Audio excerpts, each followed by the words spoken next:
आज दुनिया की सबसे बड़ी पार्टी बन गई है। आज इस पार्टी के 20 करोड़ से ज्यादा सदस्य हैं।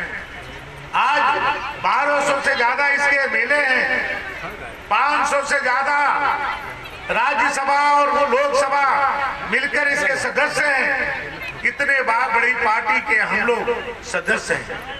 यह पार्टी उस समय जब श्यामा प्रसाद मुखर्जी जी और दीनदयाल उपाध्याय जी ने बनाया था, उस समय देश की परिस्थिति बहुत ही भिन्न थी। अपने ही देश के अंदर माता वैष्णो देवी का मंदिर है जम्मू कश्मीर के अंदर। वहां पर दर्शन करने जाने के लिए भी परमिट लेना पड़ता था। आप वहां पर जाकर के ऐसे दर्शन नहीं कर सकते थे। वहां की सरकार जब कहती थी कि आप दर्शन करने के लिए जाएंगे, आप परमिट लेंगे तभी आप दर्शन कर सकते हैं।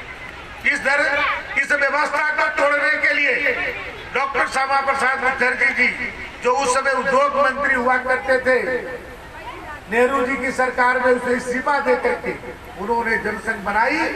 और जब वो जम्मू और कश्मीर गए तो उस समय के शेख अब्दुल्ला मुख्यमंत्री था, बल्कि एक तरह से वहां का प्रधानमंत्री था।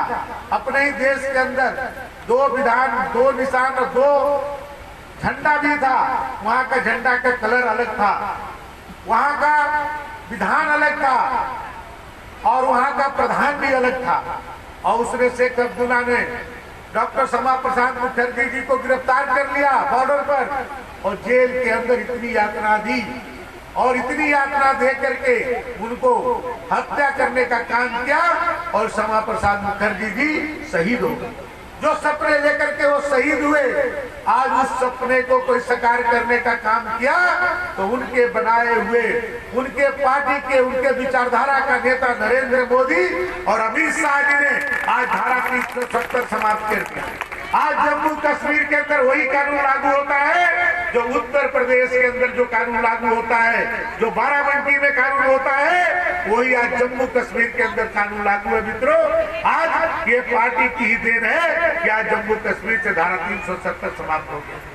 आज श्यामा प्रसाद मुखर्जी जी आज कहीं भी स्वर्ग में होंगे और दीनदयाल उपाध्याय जी तो आज आशीर्वाद दे रहे होंगे कि जिस विचारधारा के लिए हम बलिदान हो गए, आज उस विचारधारा को उनके बनाए हुए कार्यकर्ता आज कहां तक पहुंचाने का काम किए हैं। तो आज आप सबको आशीर्वाद दे रहे होंगे कि आप सबने अपने अथक परिश्रम से, लाखों करोड़ों कार्यकर्ताओं के परिश्रम से आज ये पार्टी अपने चरमोत्कर्ष पर पहुंच गई है।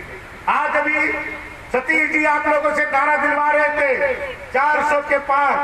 तो आप ये बताइए, आजाद भारत में इतनी सीटें कोई नहीं प्राप्त किया जितना आज नरेंद्र मोदी जी प्राप्त करने वाले हैं। ये लाखों करोड़ों कार्यकर्ताओं के खून परिश्रम के कारण ये संभव हो पा रहा है मित्रों। और आज देश की स्थिति को भी बदलने का काम किसी ने किया तो आज भारतीय जनता पार्टी के कार्यकर्ताओं ने, हमारे विचार ने आज पूरे दुनिया को बदलने का काम किया है।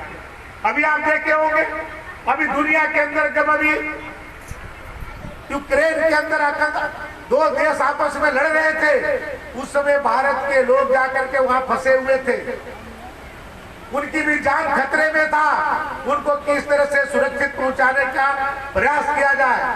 जब मोदी जी ने वहां के दोनों देशों के राष्ट्राध्यक्षों से बात किया कि हमारे देश के लोग आज यूक्रेन में फंसे हुए हैं, वहां बमबारी चल रही है, हमारे देश के लोगों को सुरक्षित निकालना है।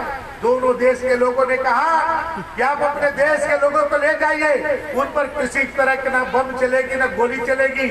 लेकिन हुआ कि उनको कैसे निकाला जाए वहां से। तो उस समय तय हुआ कि जो तिरंगा लेकर के निकलेगा उसको भारत का नागरिक समझ करके आप उनको ऊपर गोली नहीं बरसाएंगे, बम नहीं बरसाएंगे। मित्रों, आप देखे होंगे टीवी के माध्यम से, जब तिरंगा लेकर के भारत के लोग जब चले तो दोनों देश के लोगों ने युद्ध विराम कर दिया और भारत के लोग तो सुरक्षित पहुंचे ही पहुंचे।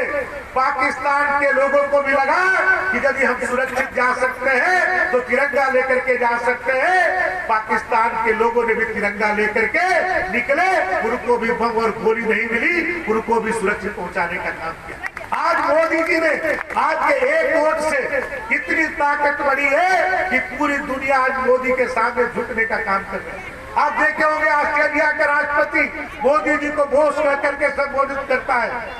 अफ्रीका का राष्ट्रपति पैर छू करके आशीर्वाद देता है, अमेरिका का राष्ट्रपति मोदी जी से कहता है कि एक बार कह दीजिए कि फिर से ट्रंप। ये हैसियत किसने लाया? ये हैसियत आप लोगों ने दिया, जो 2014 में कमल का खून गिरा करके 2019 में उससे भी ज्यादा वोटों से आपने मोदी जी को जिताने का काम किया। आज उस ताकत को पूरे दुनिया में स्थापित करने का काम कोई किया तो नरेंद्र मोदी।